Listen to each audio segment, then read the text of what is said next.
একদিন ইমাম হাসান ইমাম হোসেন বাবাজি একদিন ধুলা মাটি নিয়ে আপনার খেলাধুলা করতেছে, একদিকে আপনার বেশি ধুলো, একদিকে আপনার কম ধুলো। ইমামে হাসান বলতেছে আমি বেশিটা নিব, ইমাম হোসেন বলছে না আমি বড়টা নিব। ইমাম হাসান বলছে না আমি বড়টা নেব। বাবাজি দোনো ভাই বলছে ভাই তাহলে এক কাজ করো, চলো আমার মায়ের কাছে চলো, মায়ের কাছে ফয়সালা নেব কে বড় কে ছোট। জোর হবে না, কে বড় কে ছোট। এখন ইমাম হাসান ইমাম হোসেন আসার পরে বলছো গো মা জননী আমাদের দুই ভাইয়ের মধ্যে কে ছোট কে বড় বলো নাও। তখন মা ফাতেমা রাদিয়াল্লাহু তাআলা আনহা বলতেছেন ও বেটারা হঠাৎ করে তোমরা এই কথা প্রশ্ন করতেছো কেন? বলে আমরা জানতে চাই আমাদের দুই ভাইয়ের মধ্যে কে বড় কে ছোট বলে দেন। এখন মা ফাতেমা রাদিয়াল্লাহু তাআলা আনহা তিনি মনে মনে ভাবছেন আল্লাহ গো এখন ইমাম হাসানকে যদি বড় বলি ইমাম হোসেনের মনে কষ্ট পাবে, আর ইমাম হোসেনকে যদি বড় বলি ইমাম হাসানের মনে কষ্ট পাবে। বলে না এরকম বলা যাবে না। এখন খাতুনে জান্নাত বলছো গো বেটারাও তোমরা এক কাজ করো, তোমরা সিলেট আর পেন্সিল নিয়ে এসো, তোমাদের দুই ভাইয়ের নাম লিখতে লাগাও, যিনি নাম লিখে জমা করবে সেই হবে বড়। ইমাম হাসান ইমাম হোসেন সিলেট পেন্সিল আসার পরে দুই ভাইয়ের নাম লিখতে শুরু করলেন। লিখতে লিখতে বাবা একসঙ্গে লেখা বাবা শুরু করেছে, আবার একসঙ্গে লেখাটা বন্ধ করেছে। বন্ধ করার পর বাবাজি মুসলমান ভাইরাও এ সোনা মানিকেরাও ইমাম হাসান ইমাম হোসেন বলতেছে মা গো আমরা দুই ভাই একসঙ্গে লেখা শেষ করেছি। এখন মা ফাতেমা রাদিয়াল্লাহু তাআলা আনহা বলতেছে ওগো বেটারা গো তোমরা দুই ভাই সমান, জোর বলেন না সুবহানাল্লাহ।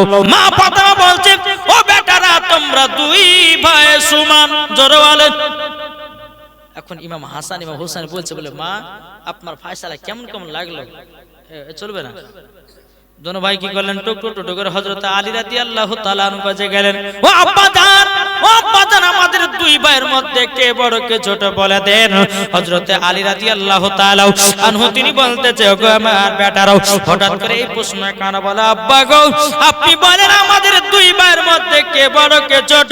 এখন হযরত আলী রাদিয়াল্লাহু তাআলা আনহু তিনি মনে মনে ভাবতেছে বলে আল্লাহ গো আমার দুই বেটার মধ্যে কাকে বড় কাকে ছোট বলবো, কোন বেটা ছোট বড় বলা যাবে না, তবে একটাদের পরীক্ষা করা হোক তাইলে পরে বোঝা যাবে।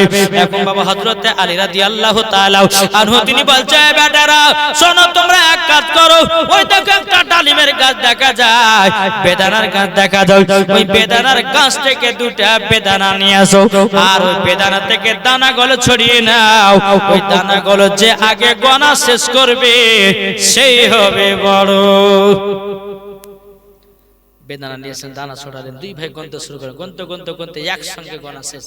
জোরে বলো সুবহানাল্লাহ।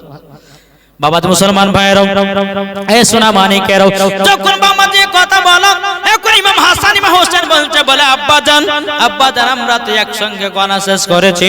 এখন হযরত আলী রাদিয়াল্লাহু তাআলা আনহু বলতেছে ও বেটারা তোমরা দুই ভাই সমান। ও আব্বা আপনার ফয়সালা কেমন কেমন লাগতেছে, আপনার ফয়সালা কেমন কেমন লাগতেছে। এখন আমরা যাব নানাজির কাছে, নানা যেটা ফয়সালা দিবে ওটাই হলো সঠিক ফয়সালা। জোর বলেন। এখন ইমাম হাসান ইমাম হোসেন বাবা টুক করে আপনার চলতে লেগেছে। চলতে বাবা আমার নবী মুস্তাফা সাল্লাল্লাহু তাআলা আলাইহি সাল্লামের কাছে যখন আপনার পৌঁছালেন, লাব্বাইক ইয়া রাসূলুল্লাহ, লাব্বাইক ইয়া হাবিবাল্লাহ, গোনা যান আপনার কাছে একটা ফয়সালা আনতে এসেছি। তখন আমার নবী মুস্তাফা বলছে গো আমার নওয়াসে রাসূলেরাও কি ফয়সালা? বলে নানা গো আমাদের দুই ভাইয়ের মধ্যে কে বড় কে ছোট বলো নাও।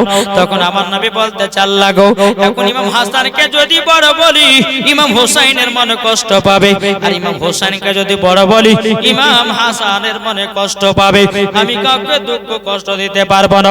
আমার নবী বলছো নওয়াসে রাসূলেরা তোমরা দুই ভাই দুই দিকে বসে যাও। দুই ভাই দুই দিকে বসে গেলেন। বসে যাওয়ার পরে আমার নবী বলতে চোগো আবু বকর একটা আপেল নিয়ে এসো। আপেল নিয়ে আসা হলো, বেশি আধখান করে আপেলটা কাটা হলো। একটা ফাঁকে আছে বেশি, একটা ফাঁকে আছে কম। আমার নবী বলতেছে এই নামাজের রাসূলেরা আসমানের দিকে উড়িয়ে দিব। উড়িয়ে দেওয়ার পরে যার দিকে বড় আপেলের ফাঁকটা পড়বে সে হবে বড়, আর যার দিকে কম আধখান আপেলটা পড়বে সে হবে ছোট। আমার নবীজি বেশি আধখান করে আপেলটাকে কেটে দিয়া আসমানের দিকে আপনারা চালায়া দিলেন। চালায়া দেওয়ার পরে আমার আল্লাহ পাক আল্লাহ তাআলা বলছে ও জিবরিল গো, আর সিদরাতুল মুনতাহাটা কোন যাও এই আপেলটাকে ধরো আর সমান সমান কেটে দুই ভাইয়ের ভাগে ফেলো। আল্লাহর হুকুম হলেন। হযরত জিবরিল আমিন কি করলেন, আপেলটাকে ধরে সমান সমান কেটে ইমাম হাসানের দিকে একটা ফাঁক করলো, ইমাম হোসেনের দিকে একটা ফাঁক করলো। জোরে বলেন সুবহানাল্লাহ। দুই জয়নাতে বাবা আমার নবীজির কাছে নিয়ে এসেছে, বলো কোন না জান দেখেন আমাদের মধ্যে কে বড় কে ছোট। এখন আপেলগুলো দেখতেছে দুটো সমান। আমার নবী তো গায়েবের সংবাদদাতা নবী, তিনি তো জানেন। তখন বাবাজি মুসলমান ভাইরাও আমার নবী বলতে চোখ আমার নামাজের রাসূলেরা তোমরা দুই ভাই সমান। জোরে বলে না না গো কেমন করে আপনি বুঝলেন দুই ভাই সমান? তখন আমার নবী বলছে ওগো নামাজের রাসূলেরাও আচ্ছা বলো না আপেলটাকে সমান সমান কেটেছিলাম না বেশি আধখান করে কেটেছিলাম? ইমাম হাসান হোসেন বলতেছেন না না জান আপনি বেশি আধখান করে কেটেছিলেন, আমরা তো দেখলাম, কিন্তু এখন কোনটা দেখতেছো? বলো না না গো দুইটা তো সমান সমান। ও আমার নামাজের রাসূলেরা তোমরা দুই ভাই সমান, এটা আমার আল্লাহর ফয়সালা। জোরে বলেন এটা আমার আল্লাহর ফয়সালা। আমার নবীও বলতেছে গো ইমাম হাসান ইমাম হোসেন তোমরা দুই ভাই সমান, এটা আমারও ফয়সালা। জোরে বলেন না সুবহানাল্লাহ। ইমাম হাসান ইমাম হোসেন তিনি টুক টুক টুক টুক করে বাবা খাতুন জান্নাতের কাছে গেলেন। আমার মা ফাতেমা বলছো গো আমার বেটারাও তোমার নানাজি কি ফয়সালা দিয়েছে বলো না? ইমাম হাসান হোসেন বলছেন মা গো তুমি যে ফয়সালা দিয়েছো নানা ওই ফয়সালা দিয়েছে। জোরে বলেন কি গো জোরে হবে না? খাতুনে জান্নাত বলছেন ও গো ইমাম হাসান ইমাম হোসেন তবে শোনো গো আমার ফয়সালা তোমার আব্বার ফয়সালা তোমার নানার ফয়সালা আমার আল্লাহর ফয়সালা হলো সমান ফয়সালা। জোরে বলুন না সুবহানাল্লাহ। বাবাজি মুসলমান ভাইরাও এবার আমি মায়েদের একটু ওয়াজ করব। এ মা কালা ও সোনামানিকেরাও ও গো মা জননীরাও নারী যদি হতে হয় হযরত রাবিয়া বসরির মতো নারী হও, নারী যদি হতে হয় হযরত আসিয়ার মতো নারী হও, নারী যদি হতে হয় হযরত মারিয়ামের মতো নারী হও, নারী যদি হতে হয় হযরত মা হাওয়ার মতো নারী হও, নারী যদি হতে হয় খাতুনে জান্নাতের মতো নারী হও, মরার পরে জান্নাতে জান্নাতে। জোরে বলেন বাবা মুসলমান যেই মা ফাতেমা রাদিয়াল্লাহু তাআলা নাও তিনি জীবন কোনদিন বাবা এক ওয়াক্ত নামাজ কাজা করত না, আর আমাদের ঘরের মা বোনেরা জীবন কোনদিন সিরিয়াল কাজা করে না।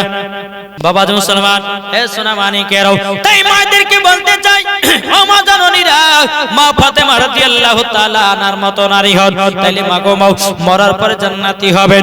এ বেরাদার ইসলাম মুআদ্দাস মানিকরাও যে মা ফাতেমা রাদিয়াল্লাহু তাআলা আনহাকে বাবাজি সম্মান দিয়েছেন আমার আল্লাহ।